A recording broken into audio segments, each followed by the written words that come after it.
Hello ವೀಕ್ಷಕರೇ, ನಮಸ್ಕಾರ. ತಮ್ಮೆಲ್ಲರಿಗೂ ಮತ್ತೊಮ್ಮೆ ಭಾಗ್ಯ ಟಿವಿಗೆ ಸುಸ್ವಾಗತ ಕೋರ್ತಾ ಇದ್ದೀವಿ. ಭಾಗ್ಯ ಮತ್ತು ಗಿರೀಶ್. ಸ್ನೇಹಿತರೆ, ಇಂದಿನ ವಿಡಿಯೋದಲ್ಲಿ ನಿಪ್ಪಟ್ಟನ್ನು ಮಾಡೋದು ಹಾಗೆ ಚಕ್ಲಿನ ಮಾಡೋದು ಯಾವ ರೀತಿಯಾಗಿ ಅಂತ ತಿಳಿಸ್ಕೊಟ್ಟಿದ್ವಿ. ಇವತ್ತಿನ ಈ ವಿಡಿಯೋದಲ್ಲಿ ಕೋಡು ಬಳೆನ ಯಾವ ರೀತಿ ಮಾಡೋದು ಅಂತ ತಿಳಿಸ್ಕೊಡ್ತಾ ಇದ್ವಿ. ನೀವು ಚಕ್ಲಿ ನಿಪ್ಪಟ್ಟು ಮಾಡಿರ್ತಕ್ಕಂಥ ವಿಡಿಯೋನ ನೋಡಬೇಕು ಅಂದರೆ ಖಂಡಿತ ಡಿಸ್ಕ್ರಿಪ್ಷನ್ ಬಾಕ್ಸಲ್ಲಿ ಕೊಟ್ಟಿರ್ತೀನಿ, ಆ ಲಿಂಕ್ನ ಕ್ಲಿಕ್ ಮಾಡಿ ನೋಡ್ಬೋದು ಅಂತ ಹೇಳ್ತಾ, ಹಾಗೆ ಬನ್ನಿ ಇವತ್ತಿನ ವಿಡಿಯೋದಲ್ಲಿ ಕೋಡು ಬಳೆನ ಮಾಡೋದಕ್ಕೇನೆಲ್ಲ ಪದಾರ್ಥಗಳು ಬೇಕು ಹಾಗೆ ತಯಾರು ಮಾಡ್ತಕ್ಕಂಥ ವಿಧಾನ ಹೇಗೆ ಅಂತ ಈಗ ನೋಡ್ಕೊಡೋರಂತೆ. ಈಗ ಇಲ್ಲಿ ನೋಡ್ತಾ ಇರ್ಬೋದು, ಕೋಡುಬಳೆ ಮಾಡೋದಕ್ಕೆ ಮೊದಲಿಗೆ ಅರ್ಧ ಕಪ್ ಅಳತೆಯ ಕಡಲೆಕಾಯಿ ಬೀಜ, ಅರ್ಧ ಕಪ್ ಅಳತೆಯ ಹುರುಗಡ್ಲೆಯನ್ನು ತೊಗೊಂಡಿರ್ತಕ್ಕಂಥದ್ದು, ಜೊತೆಗೆ ಸ್ವಲ್ಪ ಕರಿಬೇವಿನ ಸೊಪ್ಪು ಹಾಗೆ 10 ರಿಂದ 12 ಒಣಮೆಣಸಿನಕಾಯಿನ ತೊಗೊಂಡಿರ್ತಕ್ಕಂಥದ್ದು. ಈಗ ಈ ಎಲ್ಲ ಪದಾರ್ಥನೂ ಪುಡಿ ಮಾಡ್ಕೋಬೇಕಾಗತ್ತೆ. ಮೊದಲಿಗೆ ಒಣಮೆಣಸಿನಕಾಯಿನ ಹಾಕಿ ಹಾಗೆ ಕರಿಬೇವಿನ ಸೊಪ್ಪು, ಜೊತೆಗೆ ಅರ್ಧ ಕಪ್ ಅಳತೆಯ ಹುರುಗಡ್ಲೆ ಹಾಗೆ ಕಡಲೆಕಾಯಿ ಬೀಜನೂ ಹಾಕಿ ಸರಿಸುಮಾರು ಏನಿಲ್ಲ ಅಂತಂದರೂ 90 ಭಾಗದಷ್ಟು ನುಣ್ಣಿಗೆ ಪುಡಿ ಮಾಡ್ಕೋಬೇಕಾಗತ್ತೆ. ಒಂದು 10% ಅಷ್ಟು ತರತರಿಯಾಗಿದ್ದರೆ ಉತ್ತಮ.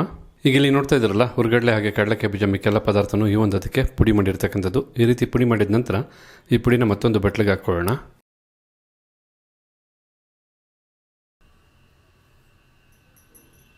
ನಂತರ ನಾವಿಲ್ಲಿ ಕೋಡುಬಳೆ ಮಾಡೋದಕ್ಕೆ 2 ಕಪ್ ಅಳತೆಯ ಅಕ್ಕಿ ಹಿಟ್ಟನ್ನು ಬಟ್ಲಿಗೆ ಹಾಕ್ಕೊಳ್ತಾ ಇರ್ತಕ್ಕಂಥದ್ದು. ಈ ರೀತಿ ಅಕ್ಕಿ ಹಿಟ್ಟನ್ನು ಹಾಕಾದ ನಂತರ 1 ಟೇಬಲ್ ಸ್ಪೂನಷ್ಟು ಜೀರಿಗೆ ಕಾಳನ್ನು ಹಾಕಿ ಹಾಗೆ ಸ್ವಲ್ಪ ತಿಂಡಿ ಸೋಡಾ, ಜೊತೆಗೆ ರುಚಿಗೆ ತಕ್ಕಷ್ಟು ಪುಡಿ ಉಪ್ಪನ್ನು ಬಳಸ್ತಾ ಇರ್ತಕ್ಕಂಥದ್ದು. ಈಗ ಇದನ್ನೆಲ್ಲ ನೀರಾಗಿ ಕಲಸೋದಕ್ಕೂ ಮೊದಲೇ ಒಮ್ಮೆ ಡ್ರೈ ಆಗಿ ಮಿಕ್ಸ್ ಮಾಡ್ಕೋಬೇಕು, ಆಗ ಚೆನ್ನಾಗಿ ಬೆರೆಯುತ್ತೆ.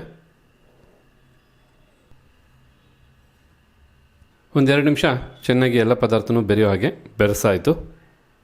ಈಗಿಲ್ಲಿ ಒಂದು ಚಿಕ್ಕ ಕಡಾಯಿನ ಬಿಸಿ ಮಾಡ್ಕೊಂಡಿರ್ತಕ್ಕಂಥದ್ದು. ಬಿಸಿಯಾದಂಥ ಕಡಾಯಿಗೆ ಸರಿಸುಮಾರು 2 ಟೇಬಲ್ ಸ್ಪೂನಷ್ಟು ಎಣ್ಣೆನ ಹಾಕಿ ಎಣ್ಣೆನ ಬಿಸಿ ಮಾಡ್ಕೋಬೇಕಾಗತ್ತೆ. ಏಕೆಂದರೆ ಈ ಬಿಸಿಯಾದಂಥ ಎಣ್ಣೆನ ಕೋಡುಬಳೆ ಮಾಡೋದಕ್ಕೆ ಬಳಸ್ತಕ್ಕಂಥ ಹಿಟ್ಟಿಗೆ ಹಾಕಿ ಕಲಿಸ್ಬೇಕಾಗತ್ತೆ. ಇಲ್ಲಿ ಎಣ್ಣೆ ಬಿಸಿಯಾಗಿದೆ, ಬನ್ನಿ ಈ ಬಿಸಿಯಾದಂಥ ಎಣ್ಣೆನ ಬಟ್ಲಿಗೆ ಹಾಕೊಳ್ಳೋಣ. ಮೊದಲಿಗೆ ಒಂದು ಸ್ಪೂನ್ನ ಸಹಾಯದಿಂದ ಸ್ವಲ್ಪ ಬೆರೆಸಿ ತದನಂತರ ಕೈಯಲ್ಲಿ ಮಿಕ್ಸ್ ಮಾಡ್ಕೋಬೇಕಾಗತ್ತೆ.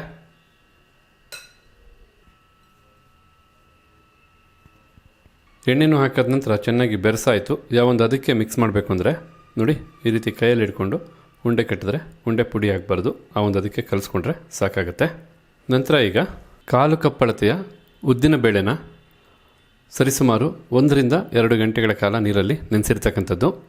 ಉದ್ದಿನ ಬೇಳೆ ಬಹಳ ಚೆನ್ನಾಗಿ ನೆಂದು ಉಬ್ಬಿರ್ತಕ್ಕಂಥದ್ದು. ಈ ಉದ್ದಿನ ಬೇಳೆನೊಮ್ಮೆ ತೊಳೆದು ತದನಂತರ ನುಣ್ಣಿಗೆ ರುಬ್ಕೊಬೇಕು. ಹೀಗೆ ನೋಡ್ತಾ ಇರ್ಬೋದು, ನೀಟಾಗಿ ಉದ್ದಿನ ಬೇಳೆನ ತೊಳೆದು ತದನಂತರ ಮಿಕ್ಸಿ ಜಾರ್ಗೆ ಹಾಕ್ತಾ ಇರ್ತಕ್ಕಂಥದ್ದು. ಈಗ ಈ ಒಂದು ಉದ್ದಿನ ಬೇಳೆನ ರುಬ್ಬೋದಕ್ಕೆ ಸ್ವಲ್ಪ ನೀರನ್ನು ಹಾಕ್ಕೊಳ್ತಾ ಇರ್ತಕ್ಕಂಥದ್ದು. ನಾವಿಲ್ಲಿ 1 ಕಪ್ ಅಳತೆಯ ನೀರನ್ನು ತೊಗೊಂಡಿದ್ದೀವಿ. ನೋಡೋಣ ರುಬ್ಬೋದಕ್ಕೆ ಎಷ್ಟು ನೀರು ಬೇಕು ಅಂತ ತದನಂತರ ತಿಳಿಸ್ತೀವಿ. ಹೀಗಿಲ್ಲಿ ಸರಿಸುಮಾರು 100 ml ನೀರನ್ನು ಹಾಕಿ ಉದ್ದಿನ ಬೇಳೆನ ಈ ಒಂದು ಅದಕ್ಕೆ ರುಬ್ಬಿರ್ತಕ್ಕಂಥದ್ದು. ಬನ್ನಿ ಈಗ ಈ ಒಂದು ಹಿಟ್ಟನ್ನು ಬಟ್ಲಿಗೆ ಹಾಕ್ಕೊಳ್ಳೋಣ. ಮೊದಲಿಗೆ ರುಬ್ಬಿದಂಥ ಈ ಒಂದು ಉದ್ದಿನ ಬೇಳೆ ಹಿಟ್ಟಲ್ಲಿ ಅಕ್ಕಿ ಹಿಟ್ಟನ್ನು ಚೆನ್ನಾಗಿ ಕಲಸಿ ತದನಂತರ ನೀರು ಹಾಕಿ ಕಲಿಸ್ಬೇಕಾಗತ್ತೆ. ಚೆನ್ನಾಗಿ ಬೆರೆತು ಮಿಕ್ಸ್ ಆಗೋ ಹಾಗೆ ಕಲಿಸ್ಕೋಬೇಕಾಗತ್ತೆ. ನೋಡಿ, ಉದ್ದಿನ ಹಿಟ್ಟು ಹಾಕಾದ ನಂತರ ಈ ಒಂದು ಅದಕ್ಕೆ ಕಲಸಾಯಿತು. ಈಗ ನೀರನ್ನು ಹಾಕಿ ಕಲಿಸ್ತಕ್ಕಂಥ ಸಮಯ ಸ್ವಲ್ಪನೇ ನೀರು ಹಾಕಿ ಕಲಿಸ್ಬೇಕು. ನೋಡೋಣ ಎಷ್ಟು ನೀರು ಹಾಕಿ ಕಲಿಸ್ತಾ ಇದ್ದೀವಿ ಅಂತ. ಕಲಸಾದ್ಮೇಲೆ ಅದ ಬಂದಮೇಲೆ ತಿಳಿಸ್ತೇನೆ. ಈಗಿಲ್ಲಿ ನೀಟಾಗಿ ಹಿಟ್ಟನ್ನು ಕಲಸಾಯಿತು. ನೋಡಿ, ಉದ್ದಿನ ಬೇಳೆ ರುಬ್ಬೋದಕ್ಕೆ 100 ml, ಹಾಗೆ ಹಿಟ್ಟನ್ನು ಕಲಿಸೋದಕ್ಕೆ 150 ml, ಒಟ್ಟಾರೆಯಾಗಿ 1/4 ಲೀಟ್ರು ಅಂದರೆ 1 ಕಪ್ ಅಳತೆಯ ನೀರನ್ನು ಹಾಕಿ ಈ ಒಂದು ಅದಕ್ಕೆ ಹಿಟ್ಟನ್ನು ಕಲಿಸಿರ್ತಕ್ಕಂಥದ್ದು. ಈಗ ಕೋಡುಬಳೆ ಮಾಡೋದಕ್ಕೆ ಚಿಕ್ಕ ಉಂಡೆಗಳನ್ನಾಗಿ ತಯಾರು ಮಾಡಿಟ್ಕೊಂಡು ಒಂದೇ ಹದದಲ್ಲಿ ಒಂದೇ ವಿಧದಲ್ಲಿ ಕೋಡುಬಳೆಗಳನ್ನ ಸಿದ್ಧ ಮಾಡ್ಕೋಬೇಕಾಗತ್ತೆ.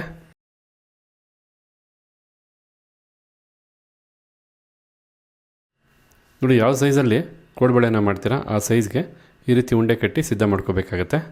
ಒಂದು ಮೀಡಿಯಮ್ ಸೈಜ್ನ ನೆಲ್ಲಿಕಾಯಿ ಗಾತ್ರಕ್ಕೆ ಇಲ್ಲಿ ಉಂಡೆಗಳನ್ನ ಸಿದ್ಧ ಮಾಡ್ಕೊಳ್ತಾ ಇರ್ತಕ್ಕಂಥದ್ದು.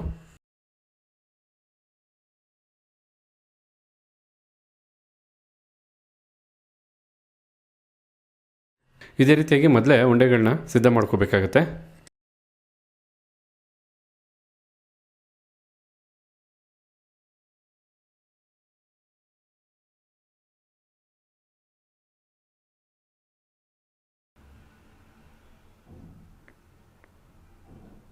ಈಗ ಇಲ್ಲಿ ತಾವು ನೋಡ್ತಾ ಇರ್ಬೋದು, ನಾವು ಕಲಿಸಿದಂಥ ಒಟ್ಟಾರೆ ಹಿಟ್ಟಲ್ಲಿ ಈ ರೀತಿಯಾಗಿ ಬಹಳ ಚಿಕ್ಕ ಉಂಡೆಗಳಾಗಿ ಸಿದ್ಧ ಮಾಡಿರ್ತಕ್ಕಂಥದ್ದು.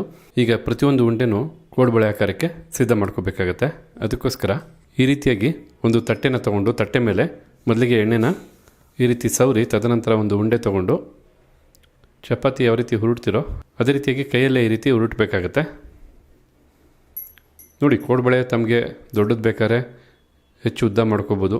ಕೋಡ್ಬಳೆ ಚಿಕ್ಕದು ಬೇಕಾದ್ರೆ ಅಥವಾ ದಪ್ಪ ಬೇಕಾದರೆ ಸ್ವಲ್ಪ ಕಡಿಮೆ ಲಟ್ಟಿಸ್ಕೋಬೇಕಾಗತ್ತೆ. ಈ ರೀತಿ ಮಾಡಿ ಎಡ್ಜನ್ನು ಜಾಯಿನ್ ಮಾಡಿದ್ರೆ ಸಾಕು. ನೋಡಿ, ಇವದಕ್ಕೆ ಕೋಡ್ಬಳೆ ಎಷ್ಟು ಸೊಗಸಾಗಿ ಸಿದ್ಧವಾಗಿದೆ ಅಂತ. ಇದೇ ರೀತಿಯಾಗಿ ಮಿಕ್ಕೆಲ್ಲ ಉಂಡೆಗಳನ್ನು ಸಿದ್ಧ ಮಾಡಿ ಎಣ್ಣೆಯಲ್ಲಿ ಡೀಪ್ ಫ್ರೈ ಮಾಡ್ಕೊಳ್ತೇವೆ.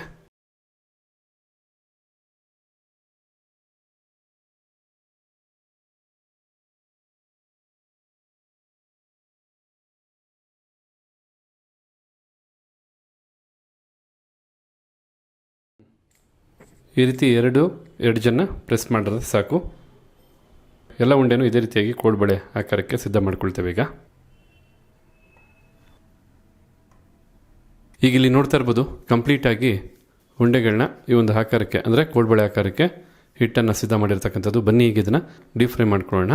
ನೋಡಿ, ಎಲ್ಲನೂ ಒಂದೇ ಆಕಾರದಲ್ಲಿ ಒಂದೇ ಸೈಜಲ್ಲಿ ಸಿದ್ಧ ಮಾಡಿ ಇಟ್ಕೊಂಡಿರ್ತಕ್ಕಂಥದ್ದು. ಈ ರೀತಿಯಾಗಿ ಯೂನಿಫಾರ್ಮ್ ಆಗಿದ್ದರೆ ಖಂಡಿತ ಡೀಪ್ ಫ್ರೈ ಮಾಡಾದ್ಮೇಲೆ ತುಂಬ ಚೆನ್ನಾಗಿರುತ್ತೆ, ನೋಡೋದಕ್ಕಾಗ್ಬೋದು, ತಿನ್ನೋದಕ್ಕಾಗ್ಬೋದು. ಈಗ ಇಲ್ಲಿ ಡೀಪ್ ಫ್ರೈ ಮಾಡೋದಕ್ಕೋಸ್ಕರ ಒಂದು ಬಾಣಲಿನ ಬಿಸಿ ಮಾಡ್ಕೊಳ್ತಾ ಇರ್ತಕ್ಕಂಥದ್ದು. ಹಾಗೆ ಬಿಸಿಯಾದಂಥ ಬಾಣಲಿಗೆ ಡೀಪ್ ಫ್ರೈ ಮಾಡೋದಕ್ಕೆ ಎಣ್ಣೆನ ಹಾಕ್ಕೊಂಡು ಎಣ್ಣೆನೂ ಸಹ ಬಿಸಿ ಮಾಡ್ಕೋಬೇಕಾಗತ್ತೆ. ಈ ರೀತಿ ಎಣ್ಣೆನ ಬಿಸಿ ಮಾಡಬೇಕಾದ್ರೆ ಹೈ ಫ್ಲೇಮ್ನಲ್ಲೇ ಬಿಸಿ ಮಾಡ್ಕೋಬೇಕು. ಡೀಪ್ ಫ್ರೈ ಮಾಡಬೇಕಾದ್ರೆ ಲೋ ಅಥವಾ ಮೀಡಿಯಂ ಫ್ಲೇಮ್ನಲ್ಲಿ ಡೀಪ್ ಫ್ರೈ ಮಾಡ್ಕೋಬೇಕಾಗತ್ತೆ. ಈಗಿಲ್ಲಿ ಎಣ್ಣೆ ಚೆನ್ನಾಗಿ ಬಿಸಿಯಾಗಿದೆ. ಬನ್ನಿ ಈಗ ಸಿದ್ಧ ಮಾಡಿದಂಥ ಕೋಡ್ಬಳೆ ಹಿಟ್ಟನ್ನು ಹಾಕಿ ಡೀಪ್ ಫ್ರೈ ಮಾಡಿಕೊಂಡು ಕೋಡ್ಬಳೆಗಳನ್ನ ಸಿದ್ಧ ಮಾಡ್ಕೊಳ್ಳೋಣ. ನೋಡಿ, ನಾವು ಸಿದ್ಧ ಮಾಡಿದಂಥ ಕೋಡ್ಬಳೆ ಹಿಟ್ಟನ್ನು ಈ ರೀತಿ ಒಂದು ಜಾಲರಿಗೆ ಹಾಕಿ ಕಂಪ್ಲೀಟಾಗಿ ಎಣ್ಣೆಗೆ ಹಾಕ್ತಾ ಇರ್ತಕ್ಕಂಥದ್ದು.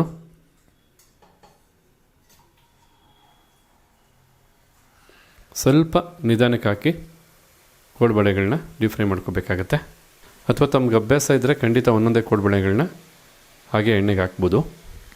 ಒಂಚೂರು ಡೀಪ್ ಫ್ರೈ ಆದ ತಕ್ಷಣ ಸ್ವಲ್ಪ ಬಿಡಿಯಾಗಿ ಮಾಡ್ಕೋಬೇಕಾಗತ್ತೆ, ಒಂದಕ್ಕೊಂದು ಅಂಟಬಾರ್ದಲ್ವ, ಅದಕ್ಕೋಸ್ಕರ.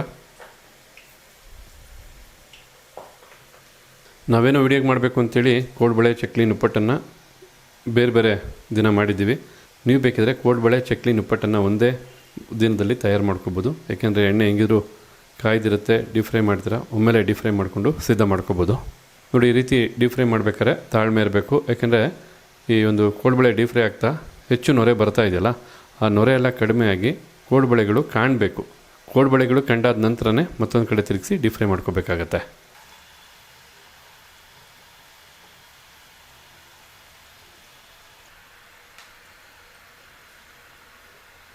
ನೋಡಿ, ಆಗಲೇ ಕಂಪ್ಲೀಟಾಗಿ ನೊರೆನೇ ಕಾಣ್ತಾ ಇತ್ತು. ಈಗ ಕೋಡ್ಬಳೆಗಳು ಕಾಣ್ತಾ ಇದೆ, ನೊರೆ ಕಡಿಮೆ ಆಗಿದೆ.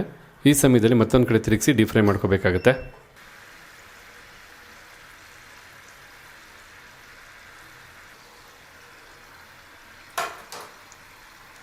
ಈಗಿಲ್ಲಿ ಮತ್ತೊಂದು ಕಡೆನೂ ಚೆನ್ನಾಗಿ ಡೀಪ್ ಫ್ರೈ ಆಗಿ ಕೋಡ್ಬಳೆಗಳು ಸಿದ್ಧವಾಗಿದೆ. ಎಣ್ಣೆಯಿಂದ ಹೊರತೆಗೆಯೋಣ. ಸ್ವಲ್ಪ ಕಡಿಮೆ ಊರಿನಲ್ಲೇ ನಾವು ಡೀಪ್ ಫ್ರೈನ ಮಾಡ್ಕೊಳ್ತಾ ಇದ್ದೇವೆ. ಡೀಪ್ ಫ್ರೈ ಆದ ನಂತರ ತಾವಿಲ್ಲಿ ನೋಡ್ತಾ ಇರ್ಬೋದು ಕೋಡ್ಬಳೆ ಎಷ್ಟು ಚೆನ್ನಾಗಿ ಮೂಡಿ ಬಂದಿದೆ ಅಂತ. ಈಗ ಇದನ್ನು ಒಂದು ಜಾಲರಿಗೆ ಹಾಕಬೇಕಾಗತ್ತೆ.